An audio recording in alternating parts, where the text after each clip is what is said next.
قبر کی پہلی رات۔ جلیل القدر تابعی حضرت سیدنا حسن بصری علیہ الرحمہ اپنے گھر کے دروازے پر تشریف فرما تھے کہ وہاں سے ایک جنازہ گزرا۔ آپ رحمت اللہ علیہ اٹھے اور جنازے کے پیچھے چل دیے۔ جنازے کے نیچے ایک منی زار و قطار روتی ہوئی دوڑی چلی جا رہی تھی۔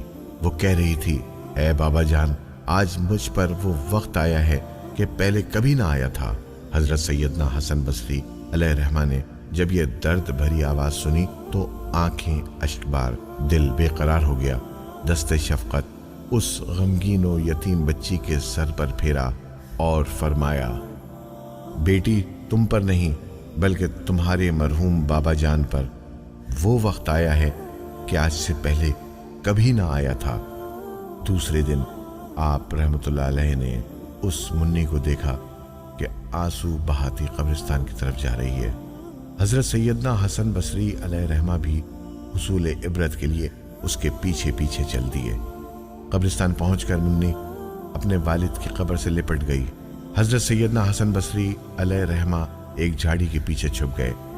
منی اپنے رخسار مٹی پر رکھ کر رو رو کر کہنے لگی، اے بابا جان، آپ نے اندھیرے میں چراغ اور غم خوار کے بغیر قبر کی پہلی رات کیسے گزاری؟ اے بابا جان، کل رات تو میں نے گھر میں آپ کے لیے چراغ جلایا تھا، آج رات قبر میں چراغ کس نے روشن کیا ہوگا؟ اے بابا جان، کل رات گھر کے اندر میں نے آپ کے لیے بچھونا بچھایا تھا، آج رات قبر میں بچھونا کس نے بچھایا ہوگا؟ اے بابا جان، کل رات گھر کے اندر میں نے آپ کے ہاتھ پاؤں دبائے تھے، آج رات قبر میں ہاتھ پاؤں کس نے دبائے ہوں گے؟ اے بابا جان، کل رات گھر کے اندر میں نے آپ کو پانی پلایا تھا، آج رات قبر میں جب پیاس لگی ہوگی آپ نے پانی مانگا ہوگا تو پانی کون لایا ہوگا؟ اے بابا جان، کل رات تو آپ کے جسم پر چادر میں نے اڑائی تھی، آج رات کس نے اڑائی ہوگی؟ اے بابا جان، کل رات تو گھر کے اندر آپ کے چہرے سے پسینہ میں پوچھتی رہی ہوں، آج رات قبر میں کس نے پسینہ صاف کیا ہوگا؟ اے بابا جان، کل رات تک آپ جب بھی مجھے پکارتے تھے میں آ جاتی تھی، آج رات قبر میں آپ نے کسے پکارا ہوگا اور پکار سن کر کون آیا ہوگا؟ اے بابا جان، کل رات جب آپ کو بھوک لگی تھی تو میں نے کھانا پیش کیا تھا، آج رات جب قبر میں بھوک لگی ہوگی تو کھانا کس نے دیا ہوگا؟ اے بابا جان، کل رات تک تو آپ کے لیے طرح طرح کے کھانے پکاتی رہی ہوں، آج قبر کی پہلی رات کس نے پکایا ہوگا؟ حضرت سیدنا حسن بصری علیہ الرحمہ غم کی ماری اور دکھیاری منی کی درد بھری باتیں سن کر رو پڑے اور قریب آ کر فرمایا، اے بیٹی، اس طرح نہیں بلکہ یوں کہو، دفن کرتے وقت آپ کا چہرہ قبلہ رخ کیا گیا تھا، آیا اب بھی اسی حالت پر ہے یا چہرہ دوسری طرف پھیر دیا گیا ہے؟ اے بابا جان، آپ کو صاف ستھرا کفن پہنا کر دفنایا گیا تھا، کیا اب بھی وہ صاف ستھرا ہی ہے؟ اے بابا جان، آپ کو قبر میں صحیح و سالم بدن کے ساتھ رکھا گیا تھا، آیا اب بھی جسم سلامت ہے یا اسے کیڑوں نے کھا لیا؟ اے بابا جان، علماء فرماتے ہیں کہ قبر کی پہلی رات بندے سے ایمان کے بارے میں سوال کیا جائے گا تو کوئی جواب دے گا اور کوئی مایوس رہے گا، تو آپ نے اس سوال کا درست جواب دے دیا یا ناکام رہے ہیں؟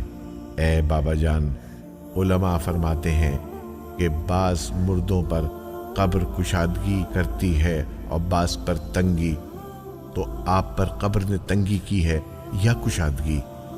اے بابا جان، علماء فرماتے ہیں کہ کسی میت کے کفن کو جنتی کفن سے اور کسی کے کفن کو جہنم کی آگ کے کفن سے بدل دیا جاتا ہے، تو آپ کا کفن آگ سے بدلا گیا یا جنتی کفن سے؟ اے بابا جان، علماء فرماتے ہیں کہ قبر کسی کو اس طرح دباتی ہے جس طرح ماں اپنے بچھڑے ہوئے لال کو فرات شفقت سے سینے کے ساتھ چمٹا لیتی ہے، اور کسی کو غضبناک ہو کر اس قدر زور سے بھینچتی ہے کہ اس کی پسلیاں ٹوٹ پھوٹ کر ایک دوسرے میں پیوست ہو جاتی ہیں، تو قبر نے آپ کو ماں کی طرح نرمی سے دبایا یا پسلیاں توڑ پھوڑ ڈالی ہیں؟ اے بابا جان، علماء فرماتے ہیں کہ مردے کو جب قبر میں اتارا جاتا ہے تو وہ دونوں صورتوں میں پچھتاتا ہے۔ اگر وہ نیک بندہ ہے تو اس بات پر پچھتاتا ہے کہ اس نے نیکیاں زیادہ کیوں نہ کیں، اور اگر گناہگار ہے تو اس پر کہ گناہ کیوں کیے۔ تو اے بابا جان، آپ نیکیوں کی کمی پر پچھتائے یا گناہوں پر؟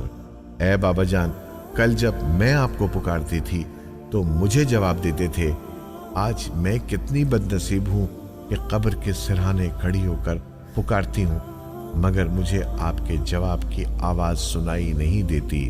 اے بابا جان، آپ تو مجھ سے ایسے جدا ہوئے کہ قیامت تک دوبارہ نہیں مل سکتے۔